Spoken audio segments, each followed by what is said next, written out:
बिस्मिल्लाहिर्रहमानिर्रहीम।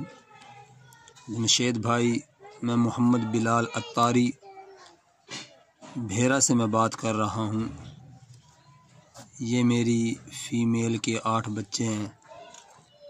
New Zealand white ने 4 दिसंबर को ये बच्चे पैदा किए। आज 24 दिसंबर है। अल्हम्दुलिल्लाह ये 20 दिन के हो चुके हैं। ये 8 की 8 बिल्कुल दुरुस्त हैं, एक्टिव हैं, हेल्दी और स्मार्ट हैं। दूसरे तमाम दोस्त अहबाब और ख्वाहिशमंद हजरात जो जिमी रैबिट फार्मिंग कंपनी के साथ एग्रीमेंट करना चाहते हैं वो ज़रूर करें।